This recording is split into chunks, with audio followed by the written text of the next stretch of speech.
This is how it works.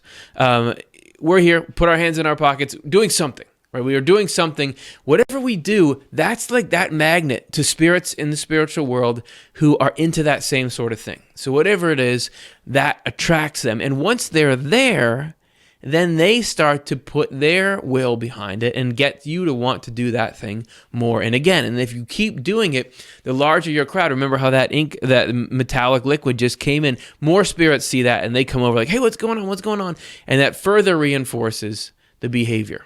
Right, so we end up with a whole phalanx of these spirits that becomes pretty tough to break. And so the more that you participate in things, the more that they solidify. And this starts to lead us into these human behaviors that are very hard to break out of.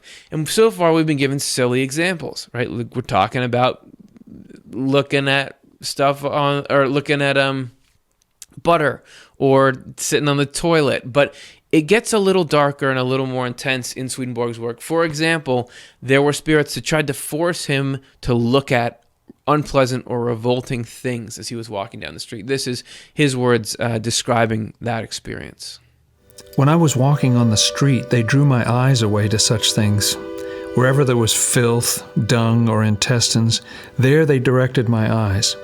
Even though I was unaware myself where these were on the street, because I do not pay attention to such things, they nevertheless saw them without my notice, and forced my eyesight in that direction, whether it was to the side or around my feet, either near or far away, and they would not turn my eyes toward anything else. And I was told that this is the nature of those who are cruel and adulterous. Have you ever felt like that? Or I don't really want to have these things catching my eye, but they are, or the poll when you're on your phone and there's like all these ads down the side, you're just like, I can't. Is that the same sort of phenomena pulling through? You may have noticed that he said there were intestines on the street. That's the 18th century for you. Butcher is throwing that stuff out. There's all kinds of filth on the streets, and he didn't want to look at it, but they're pulling him in this direction. And you notice that he talks about because of their cruelty in life, when they were in this life, they want to look at the corresponding things. Swedenborg says that physical things are a symbol for spiritual things. So something like disgusting poop or disgusting intestines, that corresponds to the disgusting urges people have to harm each other and do so for their own benefit. Still, it's rather innocuous. It's just looking at something. It's not like it's going to, make your tongue fall off or something, but something else was happening that was going right after Swedenborg's tongue. This is Spiritual Experiences 1360. He says that there are also among spirits those who hate truth, and for various reasons, and indeed spirits of whom no one could have ever suspected it, they have bothered me for a long time, in fact, for weeks, for even over a month, and have brought on that kind of hazardous impulse to put my tongue between my teeth and then bite it off. Ugh.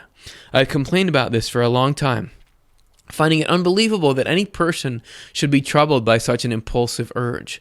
I do know where it comes from, for the cause of it is that they are all spirits who hate truths. And the tongue is a correspondence or a symbol of truth, because you can use it to disseminate truth. And because those spirits had an aversion to truth, they gave Swedenborg this impulse to bite off his own tongue, enough that he was complaining. I don't know who the complaint department is once you get to that level of lucid spiritual experience, but he was filling out those forms, right? So this is something that can lead into pretty nasty stuff, and we are going to look in this next section at how potentially this ability of the spiritual world to push us towards things could be interrelated with the sorts of behavioral loops people get in that end up destroying lives.